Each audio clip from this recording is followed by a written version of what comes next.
some of it around. When I exhaust this, then I will go to a 400 grade, probably silicon oxide paper. But right now, this is what I've got, so this is what I've used. A lot of professional guys, they don't like it when it's black because they say the black shows up. As the grit falls off the paper, it's black grit, it's going to get into your wood and you're going to have all this black. I haven't experienced it yet at all. Yes? I had that happen with an oak pen. Yeah? It just went right into all of the grain And then wrecked it. Oh yeah. Yeah. I haven't had the experience yet.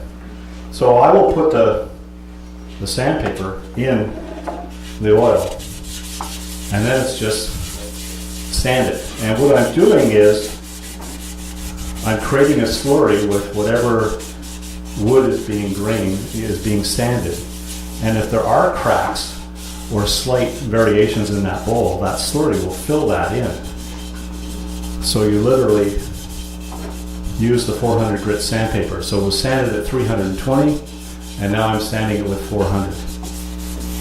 Chris, Yeah. are you applying any pressure there or Yeah. just smooth? Yeah, just pressure like you would normally if you're sanding. Yeah, and in Russ's, he has the lathe spinning. I found it just makes a mess because it'll throw the oil off on you. So as you sand it, you'll see it starting to dry off because now you're starting to spread the oil around, and the slurry is getting into locations, and that sort of looks good. I'll probably spend maybe a minute or two sanding it, take a look at it as best I can, see if there's anything that shows up as being a problem. In other words, an extra dry area, and I'll have to look at it.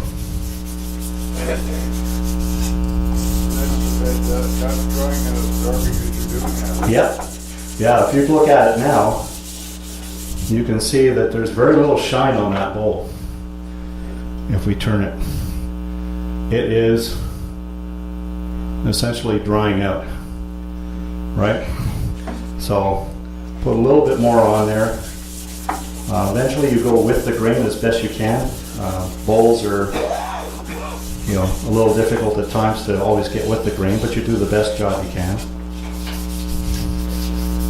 And so there's the rest of this slurry is on here. So that's when you grab your second half of your paper towel and you wipe it off. Yeah. When you turn it over and take off the tenon, do you Yes. have any problems blending that all in together? None whatsoever. Most of the times I leave the tenon unfinished and I'll just buff it. And so the tenon will, the flat underneath the bowl will look slightly different, but it doesn't bother me. That's the natural color of the wood. There are times when I will go through the process of finishing it, but most of the time after I buff it, it doesn't seem to be that bad. There's a slight variation, but I'm not too worried about it because it's sitting at the bottom anyways. With these being unfinished on the bottom, Yep. are they more display pieces then, or for food use? No, they can be for food use. Yeah. Would you be worried about any water getting into the wood from the bottom then? Yes, I would be. If it was for total food use, it was going to be immersed in water and washed, then I should finish the bottom to make sure. But it's not going to protect it totally. The wood will still absorb. Check it, and you can see, wiping the oil. There's a fair amount of oil sitting on the rag. Chris, would you go a higher grit on the sandpaper is 400? Is that the sweet spot? 400 is the sweet spot for this first application. That second bowl, as it made its way around, that one with the first coat of application on.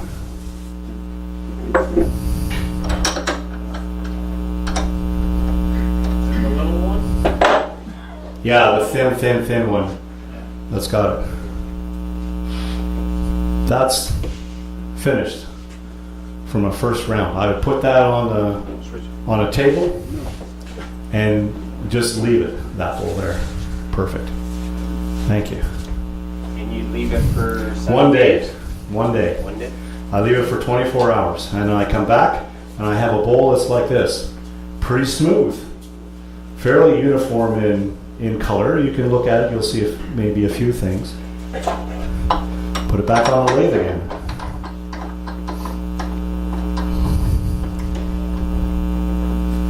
Tighten it up. By this time, these guys, you know, my best weapon, I always unfold them. I have my plywood here, and I will let them clip them to the plywood and let them hang and dry. Because this is dangerous if you just throw it in the garbage or just leave it on the plywood deck by itself. It will catch fire, given the right circumstances. So I always unfold all of my paper towel and just clip it to the side. I let it hang and air dry. And the next day, that's deadpan dry. I can throw it in the garbage, no issues. What if you soak it in water first? Pardon? What if you just soak that in water first? Oh yeah, you could easily soak it in water. And then I got water that's got chemicals on it, everything else. I'd rather just dry it and throw it in the garbage. So now I have a bowl that's dry for a day. This was, you know, coating was applied about 8 o'clock, 9 o'clock last night. So this has just had the 24 hours to dry, give or take. Do the same thing, except this time there's already a coat on it. So it is not going to absorb the way the first coat did. So now when you look at when I put on the oil, you can see it's going to stay shiny for a while. So it doesn't take as much oil on the second round. And again, that one bowl with the red in it, it needed another one, even though it looked like this, and after I sanded it, it just absorbed enough of the oil that it's got a little bit of dryness to it. So you wet it up, and now you hit it with 800 or 1,000 grit, whatever I could get a hold of. This happens to be 800 grit. And it's the same process. It's already wet. You can see it flowing down somewhere. Yeah, it's hard to say, but and the same process. Except this time I'm just doing it with 800 grit. Didn't dip it this time because there's no need to dip it because there's so much oil on this. When you take a look at it as it's rotating, it doesn't need it. Now, as I sand, you'll see it starting to dry up a little bit. And again, the same process. All I'm doing is putting on a slurry, a very fine 800 grit slurry with maybe a little bit of black. So far I've been fortunate and very lucky, this being blonde wood.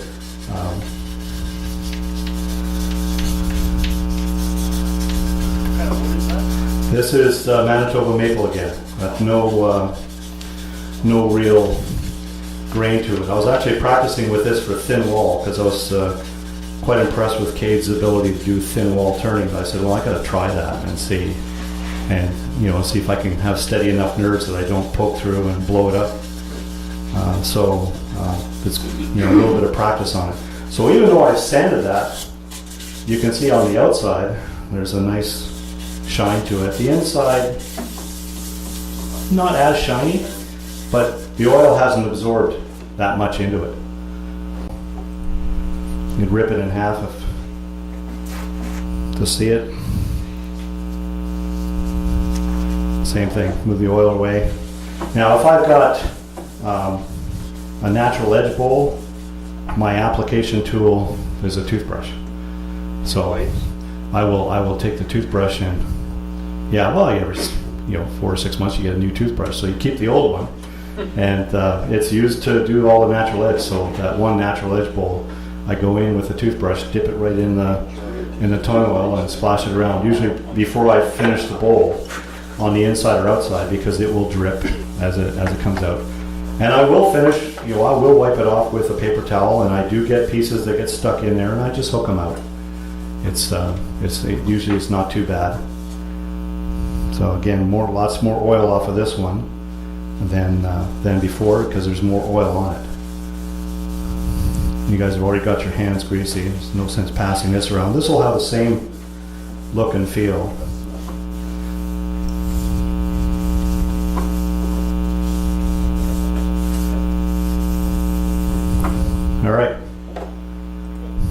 take that.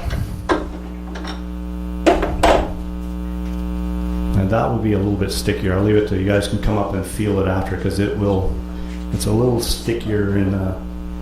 And I will let that sit for 7 days.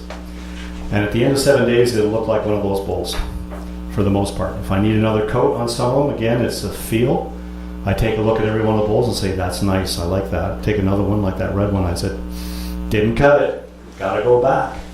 And I'll go back and apply oil and I'll re-sand it with 800 grit again and just finish that thing off, let it sit for another 7 days.